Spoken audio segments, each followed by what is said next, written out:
Halo semuanya, pada kesempatan ini kita akan bicara tentang sisi informasi infrastruktur dan grafis, di mana di dalam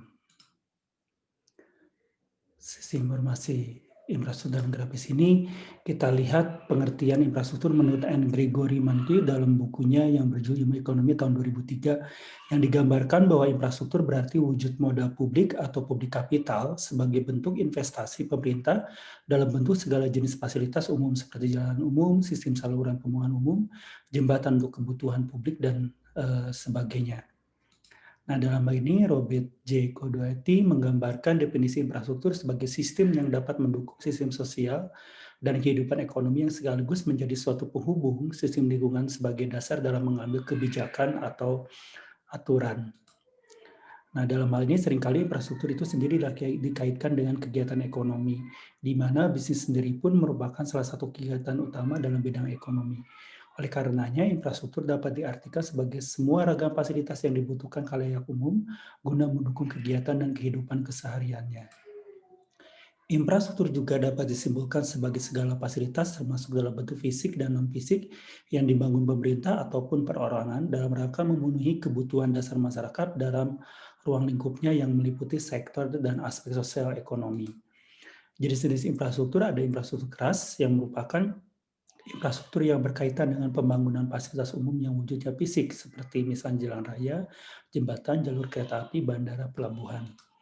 Infrastruktur keras non-fisik dapat diartikan sebagai infrastruktur yang berhubungan dengan fungsi utilitas publik seperti pengadaan air bersih, penyediaan pasokan listrik, jaringan komunikasi, serta pasokan energi.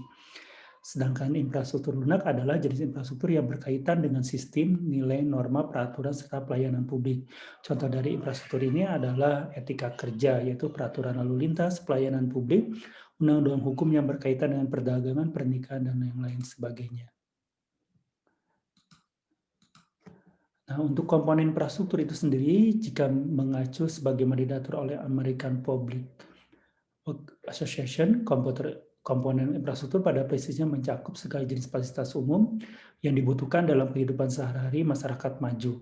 Contohnya pengadaan air bersih dan pengelolaannya, sistem pengaturan air limbah, pengadaan pengendalian banjir, penyediaan fasilitas navigasi lintas air, pembangunan kemajuan transportasi yang meliputi fasilitas transportasi udara, darat, dan laut, dan juga berbagai komponen pendukung lainnya guna kemajuan kehidupan sosial ekonomi masyarakat maju.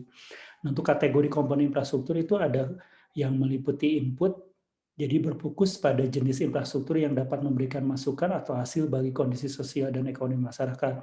Contohnya pasokan sumber listrik dan air bersih dalam kehidupan sehari-hari masyarakat umum. Ada juga yang mengambil output, yaitu berfokus pada pengambilan output yang dihasilkan dari kegiatan masyarakat. Contohnya sistem pembuangan sampah atau limbah, sistem pendukung saluran air atau drainase.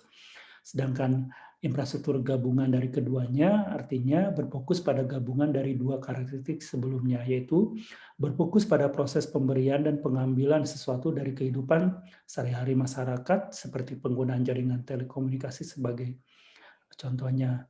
Masyarakat memberikan input untuk mengakses komponen infrastruktur yang menopang kegiatan sosial dan ekonominya, yaitu membayar tagihan telepon. Dan masyarakat pun mendapatkan outputnya, yaitu akses jaringan telekomunikasi sebagai penopang kegiatan di bidang sosial dan ekonomi. Infrastruktur teknologi informasi didefinisikan sebagai berbagai sumber daya teknologi yang menyediakan platform bagi aplikasi sistem informasi spesifik bagi perusahaan. Infrastruktur dalam teknologi informasi meliputi investasi dalam perangkat keras, perangkat lunak, dan layanan seperti konsultasi, pendidikan, dan pelatihan dalam perusahaan. Infrastruktur teknologi informasi juga merupakan rangkaian dari layanan keseluruhan perusahaan yang dianggarkan oleh manajemen serta terdiri atas kapabilitas manusia dan teknis. Nah, perubahan dalam infrastruktur teknologi informasi berasal dari pengembangan proses komputer, chip, memori, perangkat penyimpan, telekomunikasi, beserta perangkat keras dan perangkat lunak dalam jaringan, serta perangkat lunak yang dirancang untuk meningkatkan daya komputasi secara signifikan sambil menekan biaya signifikan pula. Nah, infrastruktur dan sistem informasi merupakan sumber daya manusia yang membantu pemerintah dalam mewujudkan dan pemberdayaan masyarakat baik secara ekonomi maupun kepuasan publik. Kata sistem mengandung arti kumpulan dari komponen yang memiliki unsur keterkaitan antara satu dan lainnya. Sistem informasi merupakan suatu kumpulan dari komponen dalam perusahaan atau organisasi yang berhubungan dengan proses penciptaan dan pengaliran informasi. Dalam hal ini, teknologi informasi hanya merupakan salah satu komponen kecil saja dalam format perusahaan. Komponen lainnya adalah proses dan prosedur, struktur organisasi, sumber daya manusia, produk, pelanggan, supplier, rekanan, dan lain sebagainya. Secara teori, di satu titik ekstrim, suatu sistem informasi yang baik belum tentu harus memiliki komponen teknologi informasi. Lihat perusahaan pengrajin kecil dengan omset miliaran. Sementara di titik ekstrim yang lain, komputer memegang peranan teramat sangat penting dalam penciptaan produk. Perhatikan perusahaan manufakturing Jepang yang mempekerjakan robot untuk seluruh proses perakitan. Jadi, kehandalan suatu sisi informasi dalam perusahaan atau organisasi terletak pada keterkaitan antar komponen yang ada, sehingga dapat dialirkan suatu informasi yang berguna, yaitu akurat, terpercaya, detail, cepat, dan relevan untuk lembaga yang bersangkutan. Ada hubungan yang sangat erat antara sistem informasi dan teknologi informasi. Dalam sebuah perspektif lain, kita dapat melihat bahwa sistem informasi merupakan sisi demand dari perusahaan dalam menjalankan kegiatan manajemen sehari-hari. Sementara teknologi informasi merupakan sisi supply dari kebutuhan perusahaan tersebut. Sisi informasi infrastruktur dan grafis berkaitan dengan teknologi informasi.